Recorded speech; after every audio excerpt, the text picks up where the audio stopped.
नमस्कार, जय गुरुदेव संदेश उज्जैन न्यूज चैनल में आपका स्वागत है और मैं हूं आपके साथ हर्षिता। तो आइए रुक करते हैं आज की बड़ी और प्रमुख खबर की तरफ। शराब मांस के बढ़ते प्रचलन से देवता नाराज होकर गर्मी, बरसात और सर्दी के रूप में ढाएंगे कहर। सारी सृष्टि के संचालन करता आने वाले समय को अपनी दिव्य दृष्टि से पहले ही देखकर जनमानस को आगाह करने वाले, जीव हत्या से कुदरत की बढ़ती नाराजगी के प्रकोप से लोगों को बचाने वाले इस समय के महान समाज सुधारक उज्जैन के संत बाबा उमाकांत जी महाराज ने बताया, दुर्योधन पापी का अन्न खाने से भीष्म पितामह जैसी योगी की बुद्धि खराब हो सकती है।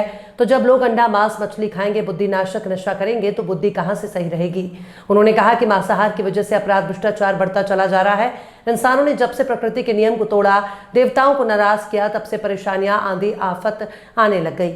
उन्होंने कहा कि इस वर्ष लोगों ने गर्मी ज्यादा महसूस की। अभी आपने क्या देखा है, जैसे पेड़ पौधे कुमलाते हैं ऐसे कुमला कुमला करके लोग मरेंगे। उन्होंने कहा कि इस साल बरसात, ठंडी भी अपेक्षाकृत बहुत होगी।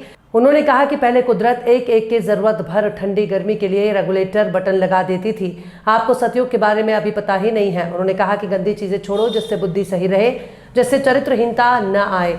प्रकृति, घर परिवार, देश के नियम के खिलाफ आदमी काम ना करे। पूर्व मुख्यमंत्री भूपेंद्र सिंह हुड्डा ने अभय सिंह चौटाला पर कटाक्ष करते हुए कहा कि इनेलो पार्टी का बंटाधार करने वाले अभय सिंह चौटाला हैं। उन्होंने कहा कि अपनी पार्टी के एकमात्र विधायक हैं और दूसरी पार्टियों पर वो सवाल उठाते हैं। इसके अंदर गंदी चीज डाल देंगे लोग तो कहाँ से पूजा पाठ कबूल होगा। तो देवता खुश नहीं होते हैं बल्कि नाराज हो जाते हैं, तो कहर ढाने लगते हैं। देखो इस वर्ष लोगों ने क्या महसूस किया, गर्मी ज़्यादा महसूस किया। अब भी आपने क्या देखा है, अरे जैसे ये पेड़ पौधे कुमलाते हैं, अब सब कुमला कुमला करके लोग मरेंगे। और मरने की खबर आई है, छपा हुआ अखबार में, और उसमें कि 500 आदमी अरब में मर गए, काबा में मर गए, यहाँ मर गए, वहाँ मर गए गर्मी से। यहाँ भारत देश में भी तमाम लोगों के गर्मी में मरने की खबर आई। तो ये तो गर्मी अभी कुछ नहीं, गर्मी तो अभी देखना।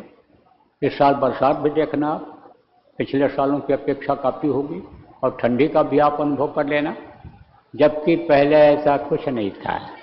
ऐसा समय था सतयुग में कि आप ये समझो कि जिसको जितनी गर्मी की ज़रूरत पड़ती थी, जितनी ठंडी की जिसको ज़रूरत पड़ती थी, वो उसको कुदरत उसी तरह से देता था।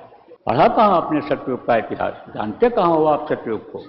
लेकिन उस समय पर लोगों की नीयत सही थी, नीयत से बरकत होती थी। थोड़ी देर ही सही प्रभु को लोग सच्चे दिल से याद करते थे, निस्वार्थ भाव से याद करते थे। लेकिन अब तो स्वार्थपरता बढ़ गई। मंदिरों में जाते हैं और अगर समझो 5 रुपए का प्रसाद चढ़ाते हैं तो 500 रुपए की आमदनी वही मांग करके आते हैं। सबको देने वाला वो है, तो उससे सौदेबाजी की क्या जरूरत है।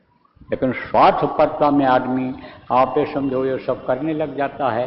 तो कहते हैं जैसा भाव उसी हिसाब से भक्ति, और उसी हिसाब से भक्ति का फल मिलता है लोगों कि ये जो गंदी चीज़ें हैं इनको छोड़ने की ज़रूरत है, कि जिससे बुद्धि सही रहे, जिससे चरित्रहीनता न आवे, जिससे प्रकृति के नियम, घर के नियम, परिवार, देश के नियम के खिलाफ आदमी काम न करे।